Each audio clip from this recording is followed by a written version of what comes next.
interpreting tables is an art form. It's not like a math equation where you go, oh, these terms are there, therefore this is the conclusion. No, it could be saying a whole lot of different things depending on how you're led, what you find, where it's encoded, what the underlying scripture says, and even confirming messages that it's in our group. We get used to the situation where others in our group are given confirming information for things that we are experiencing or finding. We're often led multiple people in parallel. Another thing is, like in that table I showed about what I did in 1961 and 1962 and all of the events, that if I was to look into the future and say, okay, what am I going to do? What would I look for? But when I looked into the past, it showed me everything that I did. And everything that I did and all of the things that were involved showed up there completely. So a lot of times you'll look at something and,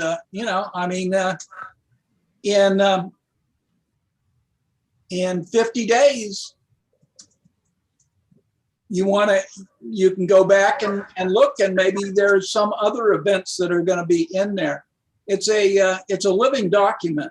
Yeah, the scriptures are supernatural. They right. they change over time, in that he doesn't change over time, but the events that happen get baked in as time progresses. So you can confirm past events with a high level of accuracy if you know what to look for and you're given things to search. Right. This is not things are revealed to his people, not to just anybody who picks up a code program. Yeah. This is why the rabbis don't find nearly as much stuff. Right. They don't find like when the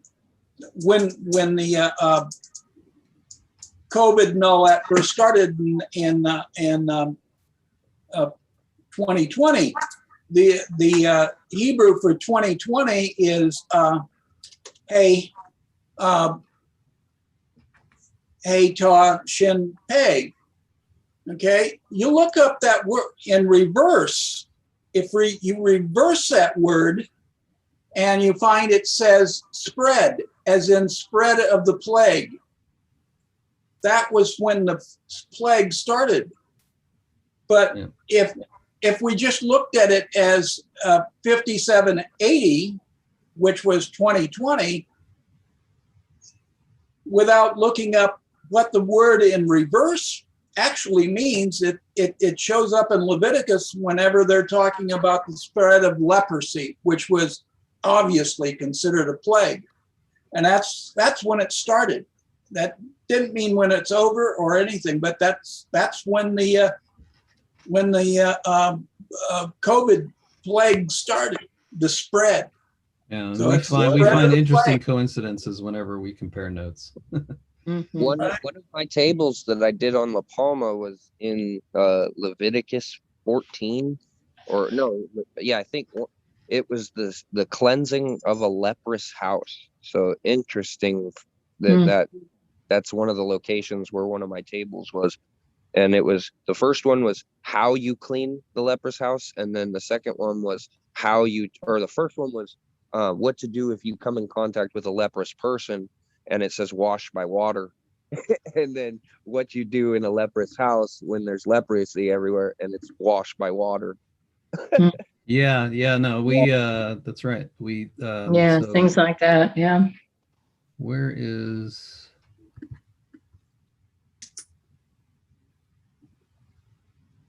Palma Tsunami here? Open. Are you guys all on your laptop? I am now, but I was on my phone earlier. But this is the same the table that, so this is the table that I had on La Palma, which is in Leviticus. So it might, if it's at the same skip, then it's the same table. But here, let me share it. I think it's like a skip of 73 was in Leviticus. There's 73 was 70 Exodus. Oh, okay, so I This is remember the it was one I 70. have in Leviticus is at 220, negative 222. Whoa, Which is interesting in that the USA is encoded at 222. So you have Tsunami and USA encoded at the same skip, but in opposite directions. And these are all in Leviticus, but the thing about this is I had several tables together that were all about giving birth and the breaking of the birth water. And so you can, if you think of Revelation or Matthew 24, and it's talking about these are the birth pangs, then the water breaks, and then the birth happens very quickly. And so to us, what La Palma signifies is the breaking of the water. And this table is in Leviticus chapter 12 through 14, where Leviticus 12 is the Torah of a woman giving birth. Then 13 is the corruption of the flesh, which is the leprosy that you're talking about. And 14, which I think is what you were talking about, is how you clean the corruption with water. Right? So there's a parallel between the birth water, and the cleaning up of the corruption, which is also talked about we talked about in Isaiah, of how the hand of Yahuwah brings the cleansing when the transgression happens. So it's pretty amazing how all these things are related. And then and again, the fact that it occurs at a Shemitah year, which is usually when, right, if you've been following the Torah, then the Shemitah year is a blessing. If you have not, then it is a judgment. And so if we're talking about the hand of Yahuwah in a Shemitah year, and we have been not following, the world has been transgressing his Torah, then typically what happens is the hand is brought in judgment as opposed to blessing. So the timing of it is also interesting. And then this is the table, the one in Leviticus, where tsunami is the term. USA is parallel at the same skip, but in opposite directions. Wormwood, flooded twice with two different spellings. Corona, which is a time marker. Era of Distresses, which is a time marker. The year 2021 encoded. COVID, which is a time marker. And then Nasara, which is also a time marker because it's talking about essentially the installation of the new world, one world government.